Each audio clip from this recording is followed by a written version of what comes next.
converso com a doutora Lilian Wendy sobre HPV. Lilian, você estava falando que tem coisas que mudaram em termos de diagnóstico, Sim. né? Então fala um pouquinho mais do diagnóstico. Então, além dessa possibilidade da citologia líquida, que hoje em dia a gente tem divulgado, né, que é um método melhor até do que a citologia de lâmina, a gente tem outros métodos específicos para se diagnosticar o HPV.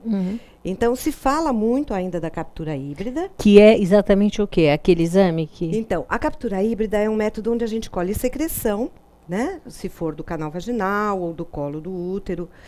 A gente pode colher também da pele, né? Da vulva. Nos homens, a gente pode colher em bolsa escrotal e em pênis, para pesquisar a presença do DNA viral. Existem mais... alguns falam em 150, outros em 200 subtipos do vírus HPV. O exame de captura híbrida, ele pega os 20 principais, sendo divididos em alto e baixo risco. Hoje em dia, a gente já não acha mais tão interessante pesquisar os de baixo risco. Os de baixo risco, normalmente, são aqueles ligados à presença de verrugas, porque eles são visíveis. Quando eles se manifestam, a pessoa percebe. A nossa maior preocupação são os de alto risco. Alto risco se refere a alto risco de aparecimento de câncer. Que a gente tem o 16, o 18, o 31, 33 e o 45. São muitos tipos, né? São muitos subtipos. Agora, o 16 e o 18 são os principais. A maioria dos casos de câncer de colo estão relacionados a esses dois subtipos. Então, hoje em dia, mesmo quando você tem uma captura híbrida positiva, a gente recomenda, se for, né, se tiver feito uma captura, que se faça depois uma genotipagem. Porque a captura, ela não me especifica qual o subtipo. Mas me fala uma coisa, essa vacina que é dada, ela cobre todos esses tipos? Não, a vacina ela cobre os 4 principais. 2, a quadrivalente, né, cobre 2 de baixo risco, que é o 6 e o 11, e o 16 e o 18, que é de alto risco, né? Isso significa que ela cobre em torno de 70% a 80% dos casos das infecções por HPV. Então, tomar a vacina não vai eximir a mulher de continuar fazendo os seus exames de prevenção e nem de se prevenir durante a relação sexual com preservativo e tal, para não ter o contato com o vírus. Mas então, qual a vantagem de uma pessoa tomar a vacina contra o HPV? A vantagem seria justamente nos grupos das meninas, que a gente está preconizando o uso da vacina entre os 11 e 13 anos, inclusive gratuitamente pelo serviço público, porque esta faixa de meninas ainda não entrou, na maioria das vezes, porque hoje em dia elas começam até muito cedo, às vezes a vida sexual, mas a maioria ainda não teve contato com nenhum subtipo. Então, a proteção da vacina seria para essas próximas gerações. Porém, nos indivíduos adultos, né, a grande maioria já teria entrado em contato com algum subtipo do HPV. Algumas pessoas se defendem, não manifestam e eliminam o vírus. Outras, às vezes, podem ficar com o vírus quietinho no organismo sem se manifestar. Mas ele manifestam. Sim, no caso, vamos dizer assim, você pode se curar do HPV sozinho, é isso? Pode. A gente acredita que existem trabalhos mostrando que muitas pessoas já tiveram um surto de HPV na idade, né, jovem, né? E tanto é que nos Estados Unidos, por exemplo, eles não têm mais preconizado a pesquisa do HPV antes dos 25 anos. Então, quem teve o vírus vai ficar com o vírus para sempre, como no caso do herpes? Não, porque o herpes, o vírus, ele fica no núcleo do gânglio nervoso. Então, quando há uma queda de imunidade, ele pode se manifestar. O HPV é diferente, ele fica na célula do local onde ele está infectando. Então, muitas vezes, aquela célula descamando, o vírus pode ser eliminado, e se ele não se juntou ao DNA da célula, né, para se reproduzir junto com a célula, e por isso o 16 e o 18, eles têm uma oncoproteína que pode se juntar ao DNA da célula, né? Agora, quando você descobre e trata, né, você descobre o local, você vai tratar aquele local e você pode eliminar o vírus. né? Inclusive pacientes que tiveram lesões pré-câncer ou mesmo já a fase inicial de câncer, onde você pode fazer um procedimento cirúrgico onde você tira uma parte do colo, que seria a cirurgia de conização, você removendo aquela região e não tendo nenhuma margem comprometida, aquela pessoa pode nunca mais manifestar nenhuma infecção viral. Porém, só um detalhe, o HPV não confere imunidade, ou seja, a mulher pode ter sido infectada por um vírus, ter sido tratada e nada impede que depois ela possa ser contaminada por outro vírus. Daí a Como confusão. assim? Por outro subtipo.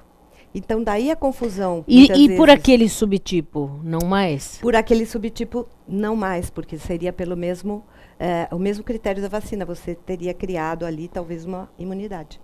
Né? Quer dizer, se ela foi vacinada pelos tipos da vacina, ela não vai pegar. Ela não vai pegar. Mas existem, vamos dizer assim, os subtipos que a vacina não cobre, ela pode pegar. Pode pegar. E está sendo feita alguma pesquisa para cobrir todos os tipos?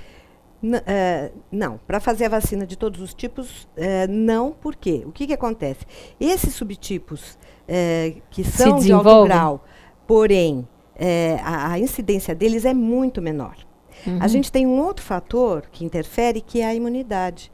Então, muitas vezes, mulheres que desenvolvem infecção por HPV com outros subtipos, e muitas vezes que foram vacinadas, podem ter, às vezes, alguma patologia que comprometa o seu sistema imunológico. Entendi.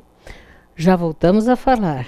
Ouça agora a doutora Elizabeth Gaspar, cirurgia dentista, dando uma dica de saúde bucal.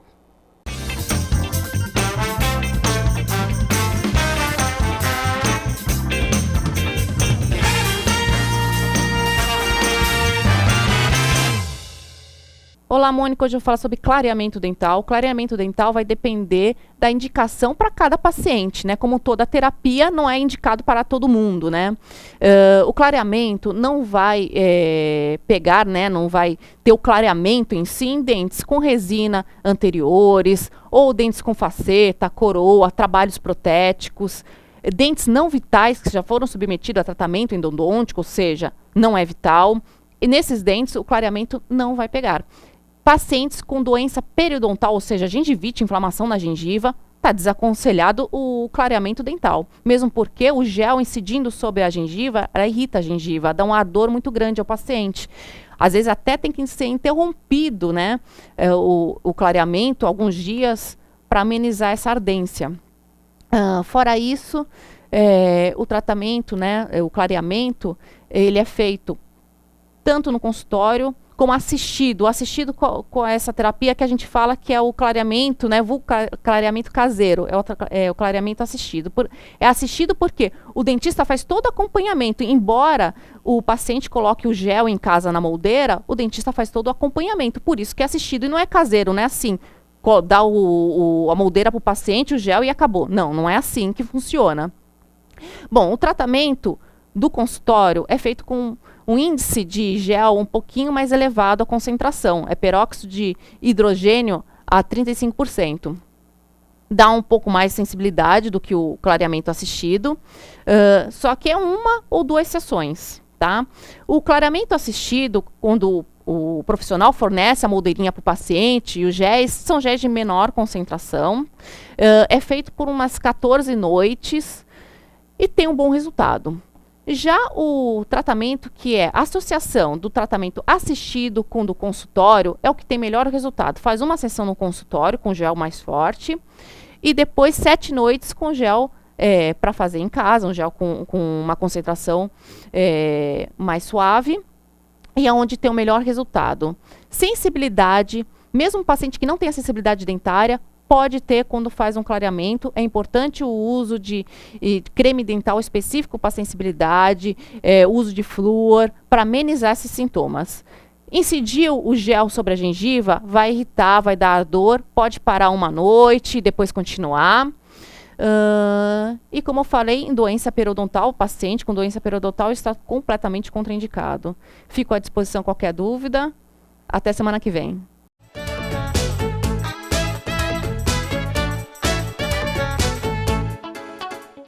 O O Smart Center oferece salas executivas que podem ser utilizadas por hora, dia ou mês, além de auditórios para treinamentos, cursos e seminários, salas de reuniões e o exclusivo programa Link, em que o cliente pode divulgar o endereço e telefone do Smart Center para receber encomendas, correspondências e recados. Uma opção inteligente que tem como diferencial aliar comodidade e baixos custos. Smart Center, o seu escritório virtual definitivo.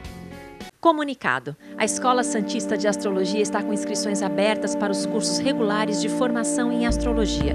Curso básico com turmas manhã, tarde e noite, interpretação de mapa astrológico, previsões e supervisão de mapas. A escola ainda oferece atendimento de mapas astrológicos e uma grande variedade de livros. Escola Santista de Astrologia, Rua Goitacazes, número 8. Telefone 3284-9714. Santos.